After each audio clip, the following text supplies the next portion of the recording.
নমস্কার বন্ধুরা, আমি বর্ণালী আর আপনারা দেখছেন বর্ণালী রান্নাঘর। আজ নিয়ে এসেছি খুবই টেস্টি একটা রেসিপি, গরমকালের আদর্শ রেসিপি বলতে পারেন। আজ বানিয়ে দেখাচ্ছি সজনে ডাঁটা দিয়ে আলু পোস্ত বা ডাঁটা পোস্ত। সজনে ডাঁটা দিয়ে আলু পোস্ত বানানোর জন্য ব্যবহার করছি 25 গ্রাম পোস্ত। পোস্তর মধ্যে কাঁচা লঙ্কা দিয়ে খুব ভালো করে মিহি করে বেটে নিচ্ছি। আমি শিলে বাটছি, চাইলে আপনারা মিক্সিতেও বেটে নিতে পারেন। চাইলে কাঁচা লঙ্কার পরিমাণটা আরেকটু বাড়িয়ে দিতে পারেন। পোস্তটা বাটা হয়ে গেছে, এবার তুলে নিচ্ছি। ডাঁটা পোস্ত রান্নার জন্য ব্যবহার করছি সর্ষের তেল, কারণ সর্ষের তেলে পোস্ত টেস্টটা ভালো আসে। সর্ষের তেল গরম হয়ে যাওয়ার পরে একটা শুকনো লঙ্কাকে 2 টুকরো করে দিয়ে দিলাম। সামান্য একটুখানি কালো জিরে দিয়ে ফোড়নটাকে ভালো করে ভেজে নিলাম। ফোড়নটা ভাজা হয়ে গেছে, এবার এর মধ্যে 2টো বড় সাইজের আলুকে লম্বা লম্বা করে পাতলা করে কেটে নিয়েছি, সেটা দিয়ে দিলাম। আর দিয়ে দিচ্ছি 5টা সজনে ডাঁটা। সজনে ডাঁটাগুলোর খোসাগুলো ভালো করে ছাড়িয়ে নিয়েছি আর এই রকম লম্বা লম্বা করে কেটে নিয়েছি।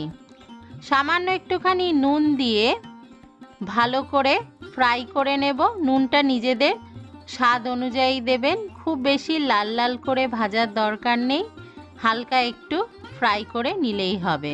নুনটা আমি আগে ব্যবহার করছি যাতে আলুটা তাড়াতাড়ি নরম হয়ে যায়।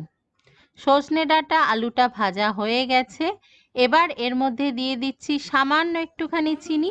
চিনিটা অপশনাল, বেশি মিষ্টি মিষ্টি হবে না, তবে একটু দিলে স্বাদের ব্যালেন্স হবে, টেস্টটা ভালো হবে। অল্প একটু লঙ্কার গুঁড়ো দিয়ে দিলাম, আর সেই আগের থেকে যে পোস্তটা বেটেছিলাম তার অর্ধেকটা দিলাম। এই রান্নায় আমি হলুদের ব্যবহার করছি না, আপনারা চাইলে করতে পারেন, হলুদ ছাড়াই ভালো হয়।